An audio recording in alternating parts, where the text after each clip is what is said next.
Welcome. आज हम देखने वाले हैं गुरु थंडा सीता कलम। मूवी की शुरुआत में हम देव को देखते हैं जो कहीं जा रहा होता है। तभी रास्ते में वो एक जगह चाय पीने के लिए रुकता है और वहाँ पर वो एक लड़की को पानी पूरी खाते हुए देखता है। वो लड़की तो बड़ी चाव से पानी पूरी खा रही होती है और पता नहीं क्यों देव उसको देखकर मुस्कुरा रहा होता है। अब ये देख देव उस पानी पूरी वाले से बात करने जाता है, पर दिव्या वहाँ उस पर ध्यान ही नहीं देती और पानी पूरी वाले से पब्लिक वॉशरूम पूछकर वहाँ जाती है। मगर इस दौरान देव भी उसके पीछे पीछे आता है और दिव्या से पहले वो उस वॉशरूम में चला जाता है, जहाँ वो देखता है कि कुछ लफंगे पीछे की खिड़की से वीडियो बनाने की कोशिश कर रहे हैं। इसलिए वो बाहर निकलकर उन लोगों को काफी मारता है। जो सब कुछ दिव्या देखती है और दिव्या को देव काफी अच्छा भी लगता है, खास करके उसकी स्माइल। वो देव को थैंक यू कहकर उससे कुछ बातें करना शुरू कर देती है। जिस दौरान जैसे दिव्या को पता चलता है कि देव मंगलौर जा रहा है तो वो उससे विनती करती है कि मुझे भी छोड़ दो क्योंकि मैं भी वहीं जा रही हूँ। अब पता नहीं क्यों देव दिव्या को मना नहीं कर पाता और उसे अपने साथ ले जाने के लिए तैयार हो जाता है। बस शर्त यह होती है कि रास्ते में ये लोग जो कुछ भी रुक कर खाएंगे पियेंगे उसका बिल दिव्या देगी, जिसके लिए दिव्या तुरंत राजी हो जाती है। अब क्योंकि ये सफर 7 से 8 घंटे का होता है तो दिव्या देव को अपना नाम बताती है और दोनों एक दूसरे को अपना इंट्रोडक्शन देते हैं। दिव्या एक मैकेनिकल इंजीनियरिंग की स्टूडेंट है और ये उसका लास्ट ईयर है, तो वहीं देव एक सॉफ्टवेयर इंजीनियर है जो एक आईटी कंपनी में जॉब करता है। असल में दिव्या देव को अब थोड़ा पसंद करने लगी है और वो चाहती है कि इस बात की शुरुआत देव करे। पर जब देव कुछ नहीं कहता तो वो खुद उससे पूछती है,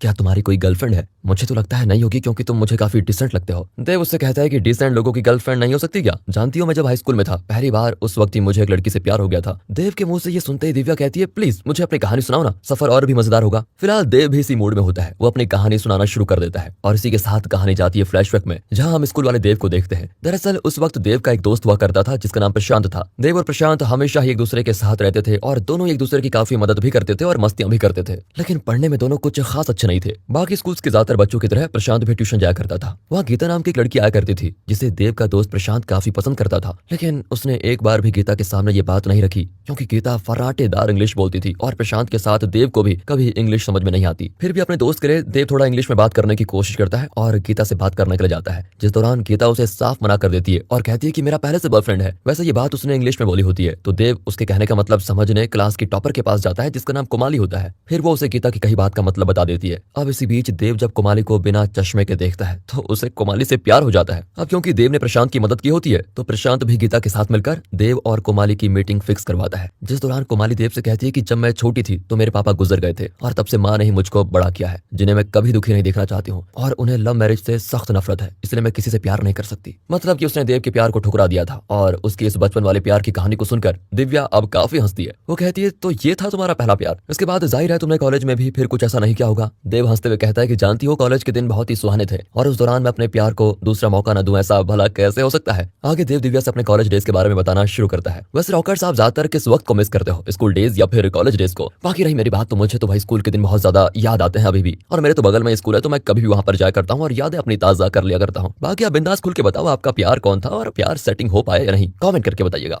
फिलहाल कहानी में वापस आए तो कॉलेज में भी प्रशांत देव के साथ होता है और स्कूल की तरह यहाँ भी दोनों पढ़ाई में कुछ खास अच्छा नहीं होते। मतलब देव की तरह प्रशांत प्यार के एग्जाम में फेल नहीं होता, वो अब भी गीता से प्यार करता है और इस वक्त गीता उसकी गर्लफ्रेंड है। असल में जब गीता और प्रशांत ने देव को कुमाली से मिलवाने की प्लानिंग की थी तब से दोनों के बीच कुछ शुरू हो गया था और उस समय गीता ने झूठ बोला था कि मेरा बॉयफ्रेंड है। प्रशांत तो अपनी जिंदगी में खुश होता है लेकिन देव को अभी भी प्यार की तलाश है। वो एक दिन एक लड़की को देखता है जो कि पहली नजर में देव को पसंद आ जाती है। इस लड़की का नाम अमृता होता है और वो काफी अमीर भी है। फिर प्रशांत उसे इस अमीर और गरीब के बीच के फर्क के बारे में समझाने की कोशिश करता है, मगर देव कहता है कि प्यार में कोई अमीर गरीब नहीं होता यार। वो पूरी लगन से अमृता को पाने की कोशिश करने लगता है लेकिन अमृता हर बार उसे इग्नोर कर देती है। खैर फिर एक दिन देव को पता चलता है कि आज अमृता का बर्थडे है, इसलिए वो रात के समय उसके घर के बाहर बैठकर उसका बर्थडे सरप्राइज देने की कोशिश करता है, पर अमृता यहाँ पर भी उस पर ध्यान नहीं देती। ये सब कुछ देव ने बड़ी मुश्किल से किया था तो वो भी फैसला कर लेता है कि अब मैं अमृता को देखूंगा भी नहीं। अगले दिन जब देव प्रशांत के साथ कॉलेज कैंटीन में बैठा होता है तो वहाँ उस वक्त अमृता के साथ गीता भी मौजूद होती है। यहाँ अमृता गीता से देव को दिखाते हुए कहती है कि उस लड़के ने मुझे परेशान करके रखा हुआ है, मैं जहाँ भी जाती हूँ वो वहाँ पहुंच जाता है। ये सुनकर गीता उससे कहती है, ऐसा नहीं है, तुम्हें कोई गलत फहमी हुई है, वो बहुत ही डिसेंट लड़का है, मैं उसे बचपन से जानती हूँ। ये सुनकर अमृता गीता को अपनी बात का विश्वास दिलाने के लिए जानबूझकर देव के सामने से होकर गुजरती है, लेकिन वो उसे देखता भी नहीं। ये देखकर अमृता को यकीन नहीं होता और वो गीता से देव का नंबर लेती है ताकि वो उसे मैसेज करके एक्सपोज कर पाए और इसी बहाने वो उसे एक प्यार का मैसेज भी करती है, जो देखकर देव को लगता है कि कोई लड़की अननोन नंबर से मैसेज कर रही होगी, इसलिए वो भी एक प्यारा सा मैसेज भेजता है, लेकिन वो डिलीवर नहीं होता क्योंकि प्रशांत ने देव के मोबाइल से गीता को पहले ही प्यार भरे मैसेज भेजकर 100 SMS का कोटा पूरा कर दिया होता है। वैसे रॉकर्स, से उन दिनों की बात है जब SMS लिमिटेड होते थे,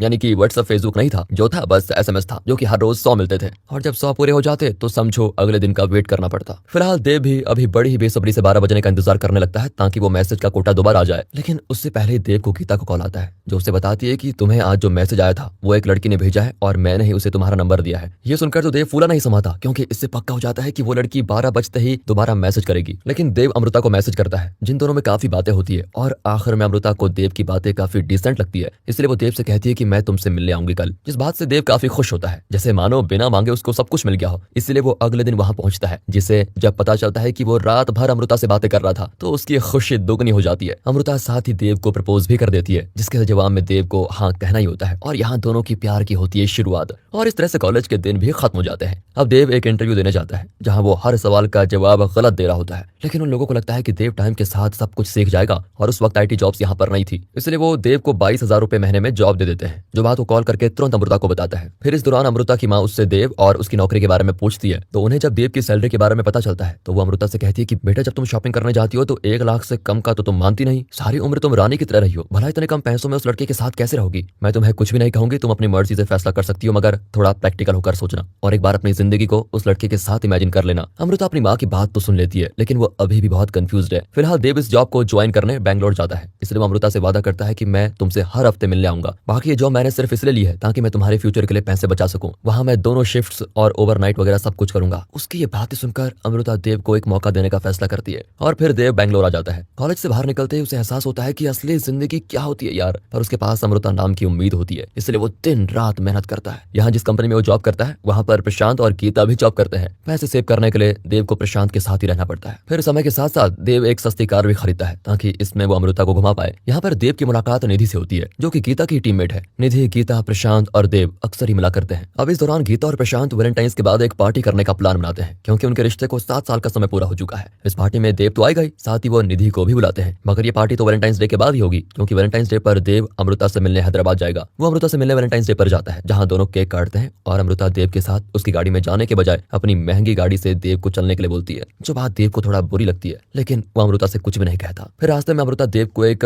5 स्टार रेस्टोरेंट में चलने के लिए बोलती है। देव कहता है कि वहाँ खाना महंगा होगा, हम थोड़े सस्ते रेस्टोरेंट में चलते हैं। ये बात सुनते ही अमृता देव से कहती है कि भला खाने के दाम के बारे में कौन सोचता है। देव कहता है कि हम जैसे लोग सोचते हैं यार, और रही बात पैसे की तो मैं तुम्हारे लिए कर तो रहा हूँ, बचा तो रहा हूँ। इस पर अमृता बौखला कर कहती है कि कब से पैसे इकट्ठा कर रहे हो, हर वक्त बस एक ही चीज बोलते रहते हो। मेरे पेरेंट्स सही कहते हैं, मेरा तुम्हारा कोई मैच ही नहीं है और काश मैं तुमसे मिली नहीं होती। मुझे अपने फैसले पर दुख हो रहा है कि मैंने तुमसे प्यार क्यों किया। अमृता की इतनी कड़वी बातों को सुनकर देव गाड़ी से उतर कर चला जाता है, लेकिन हर कपल की तरह इनका ये झगड़ा शाम तक खत्म हो जाता है और दोनों एक दूसरे को सॉरी भी बोलते हैं। जिस दौरान अमृता देव से कहती है कि 2 दिन बाद हमारे किसी रिलेटिव की शादी है, तो उस फंक्शन को अटेंड करने के लिए मैं बैंगलोर आऊंगी, तब मैं तुमसे भी मिलूंगी। देव कहता है ये तो अच्छी बात है, क्योंकि 2 दिन बाद प्रशांत और गीता एक पार्टी करने वाले हैं, उसमें तुम भी शामिल हो जाना, जिसके लिए अमृता अधूरे मन से हाँ कर ही देती है। हालांकि जब वो दिन आता है और देव प्रशांत, गीता और निधि के साथ अमृता को पिकअप करने उस फंक्शन में जाता है, तो अमृता वहाँ देव को देखकर काफी ज्यादा गुस्सा करती है। वो कहती है कि अगर तुम्हें यहाँ मेरे पेरेंट्स ने देख लिया तो मैं उनसे क्या कहूंगी। मैंने तुमसे बोला था ना कि मैं तुमसे मिलने आऊंगी, लेकिन तुम्हें कुछ समझ में आता ही नहीं। ये सारी बातें सुनकर बेचारा देव वहाँ से चुपचाप वापस लौट आता है। इसके कुछ देर के बाद अमृता देव को कॉल करके कहती है मेरी और तुम्हारी बराबरी हो ही नहीं सकती, हम दोनों काफी अलग हैं, इसलिए इस रिश्ते को यहीं खत्म करना होगा, बाकी आज के बाद मुझे कॉल मत करना। यहाँ अमृता ने देव से ब्रेकअप कर लिया होता है और 3 महीने के बाद भी देव लगातार उसे फोन मिलाता रहता है, पर उसने कॉल नहीं उठाया। अब क्योंकि अमृता का बर्थडे आने वाला होता है तो देव उससे मिलना चाहता है। उसको यकीन है कि हम दोनों के बीच फिर से सब कुछ सही हो जाएगा, बस हम एक बार मिल लें। ये बात तो प्रशांत से कहता है, जिस पर प्रशांत उसे समझाने की कोशिश करता है, पर देव एक आखिरी कोशिश करना चाहता है। फिर प्रशांत कहता है कि देख, अगर अमृता नहीं मानी तो तू वही करेगा जो मैं कहूंगा, वादा कर। देव उससे ये वादा कर लेता है और फिर वो अमृता के बर्थडे के 1 दिन पहले उसे एक फुटबॉल ग्राउंड में मिलने के लिए बुलाता है, लेकिन वो नहीं आती और सारी रात देव उसका इंतजार करते हुए वहीं पर सो जाता है। इस दौरान प्रशांत भी वहाँ गाड़ी में मौजूद होता है, जो कि जब देव की यह हालत देखता है तो वो गीता से फोन करके कहता है कि तुम अमृता को कॉल करके पता करो कि वो कहाँ पर है। अमृता किसी मंदिर में होती है, जो बात पता चलते ही देव उससे मिलने के लिए पहुंचता है और उसको देखकर तो अमृता का मूड खराब हो जाता है। अमृता कहती है कि मैंने तुम्हारे मैसेज का रिप्लाई किया था और क्या मैंने कहा कि मैं आऊंगी। देव उस पर कहता है कि मैं बैंगलोर से हैदराबाद सिर्फ तुमसे मिलने के लिए आया हूँ। अमृता कहती है कि रोज कई सारे लोग बैंगलोर से हैदराबाद आते हैं, तो क्या मैं सबसे मिलती रहूं? मैंने तुमसे पहले कहा था और फिर कह रही हूँ, हमारे बीच सब कुछ खत्म हो चुका है, इसलिए उम्मीद छोड़ दो। इतना कहकर अमृता वहाँ से चली जाती है। अब देव की यह हालत देखकर प्रशांत उससे कहता है कि मैंने और गीता ने मिलकर तुम्हारे लिए एक लड़की पसंद की है, जिससे मिलने तुम आज शाम को जाओगे। देव नहीं जाना चाहता था, मगर उसने प्रशांत की हर बात मानने का वादा किया था, इसलिए वो जाता है। अब देव को नहीं पता होता कि जिससे वो मिलने आया है वो निधि है। निधि को देखकर वो थोड़ा शॉक रह जाता है। इसी बीच देव को प्रशांत का फोन आता है, जो कि देव से कहता है कि प्लान के मुताबिक तुम आज ही उसे रिंग पहनाकर शादी के लिए प्रपोज कर दो, क्योंकि अब वक्त आ गया है कि तुम सेटल हो जाओ। देव कहता है ठीक है, मैं सही मौका देखकर करता हूँ, लेकिन मुझे ये ठीक नहीं लग रहा। फिलहाल यहाँ निधि देव के पूछने पर बताती है कि मेरे पेरेंट्स बचपन में ही गुजर गए थे, फिर मुझे मेरे ग्रैंड पेरेंट्स ने बैंगलोर में पाल पोस कर बड़ा किया और अब वो इस दुनिया में नहीं है। उसकी इन्हीं बातों के बीच देव निधि से हिम्मत करके पूछता है कि तुम मेरे पास्ट के बारे में जानती हो, तो अगर तुम्हें सही लगे तो क्या तुम मुझसे शादी करोगी? होगी। ये बोलकर वो डरते हुए रिंग को आगे करता है। उसे डर होता है कि निधि गुस्सा हो जाएगी, पर निधि उस अंगूठी को देव के हाथ से पहन लेती है, मतलब कि उसने प्रपोजल एक्सेप्ट कर लिया है। यहाँ देव की जिंदगी में फिर से खुशियां लौट आती है। वो ये बात प्रशांत और गीता से शेयर करता है, जो दोनों देव के लिए खुश होते हैं। अगली सुबह निधि देव को कॉल करती है। पहले तो वो देव को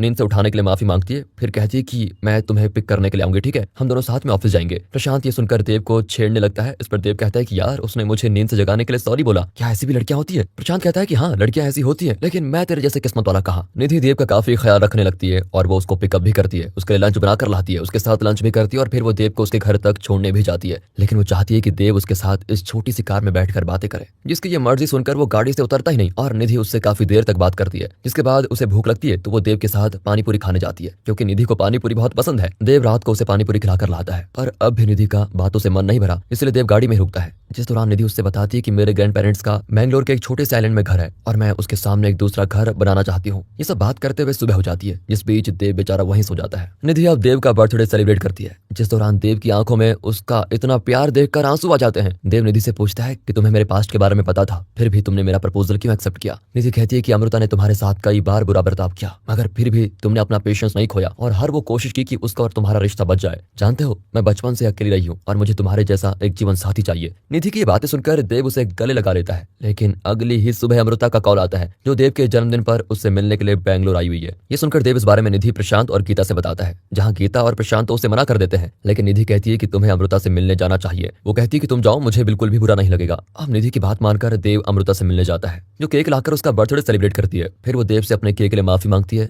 जिस पर देव कहता है कि अमृता मुझे थोड़ा टाइम दो। वो ये बात आकर फिर से गीता, प्रशांत और निधि से शेयर करता है, जिस पर निधि कहती है कि मेरा तुम्हारा रिलेशन सिर्फ 3 महीने का ही है, पर तुम और अमृता तो पिछले 4 साल से एक साथ हो, इसलिए जो तुम्हें सही लगे वो करो। रही बात मेरी, तो मेरी फिक्र मत करो। मैंने तुमसे प्यार किया और प्यार का मतलब ये होता है कि हम सामने वाले की खुशियों के लिए कुछ भी कर लें। ये बात सुनते ही देव अमृता को कॉल लगाता है और उसे निधि के बारे में बताता है, जिस पर अमृता उसे चीटर कहती है। तो गुस्से में पहली बार देव उसे काफी उल्टा सीधा बोलता है और फाइनल ब्रेकअप करके फोन काट देता है। इसके कुछ महीने के बाद देव निधि से शादी भी कर लेता है और दोनों ही अपने इस नई जिंदगी में काफी खुश होते हैं। जल्द ही वो दिन भी आ जाता है जब निधि देव को खुशखबरी देती है कि वो मां बनने वाली है। ये खबर सुनकर देव एकदम से खिल उठता है और वो निधि से कहता है, तुम अब जॉब पर नहीं जाओगी बल्कि यहाँ घर पर आराम करोगी। निधि कहती है कि मैं घर पर बोर हो जाऊंगी, तो देव उसे समझाता है कि ये मैं तुम्हारे और अपने बच्चे के लिए कर रहा हूँ और मैं कोई रिस्क नहीं लेना चाहता। इतने प्यार से समझाने के बाद आखिरकार निधि मान ही जाती है और ऑफिस में देव को एक और खुशखबरी मिलती है कि उसका प्रमोशन हो गया है, लेकिन इस प्रोजेक्ट पर उसको थोड़ा मेहनत करनी पड़ेगी। देव ये बात निधि से बताता है। वो बच्चे की खबर सुनकर खुश तो था ही, लेकिन वो ये भी जानता है कि उसकी जिम्मेदारी बढ़ने वाली है,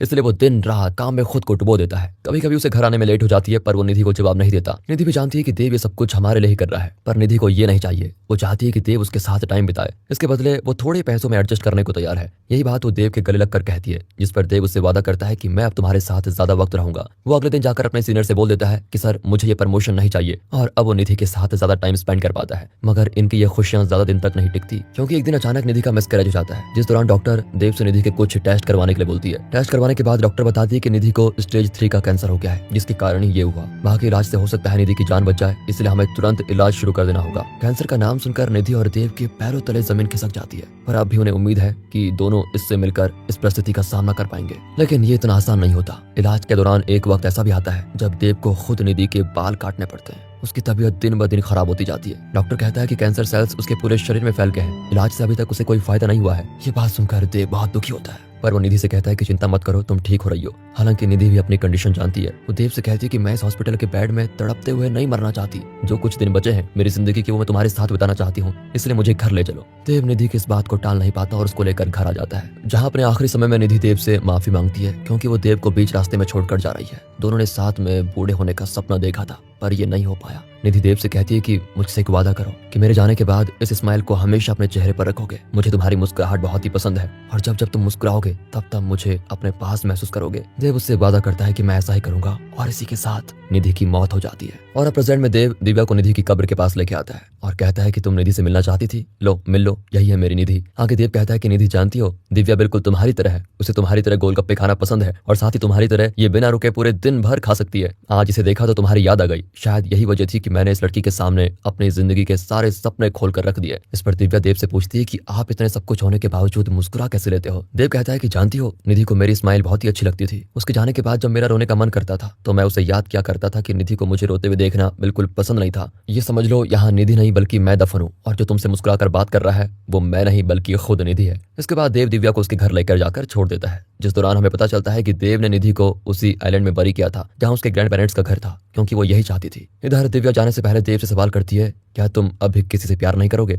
देव मुस्कुरा के कहता है कि पहले जब मुझे प्यार होता था तो लगता था कि मुझे सच्चा प्यार हुआ है, लेकिन कुछ दिन या महीने के बाद फिर से किसी और के प्यार में पड़ जाता। मगर जब निधि मेरी जिंदगी में आई मुझे एहसास हुआ कि सच्चा प्यार क्या होता है। उसके जाने के बाद कभी ऐसा लगा ही नहीं कि मुझे किसी और से प्यार की जरूरत है, क्योंकि उसका प्यार और उसकी यादें हमेशा मेरे अंदर जिंदा रहेंगी। उसका ये जवाब सुनकर दिव्या देव को गले लगा लेती है और कहती है, ये मेरी जिंदगी का सबसे खूबसूरत सफर था जिसमें मैंने बहुत कुछ सीखा है। और उसे छोड़ने के बाद देव भी अपने रास्ते चला जाता है और इसी के साथ ये मूवी यहाँ पर खत्म होती है। बाकी दोस्तों, अगर आपको वीडियो अच्छी लगी हो, मूवी अच्छी लगी हो, एक्सप्लेनेशन अच्छा लगा हो तो लाइक कीजिए और चैनल को सब्सक्राइब। मिलते हैं अगली वीडियो में, तब तक के लिए गुड बाय, अपना ख्याल रखिए and finally thanks for watching.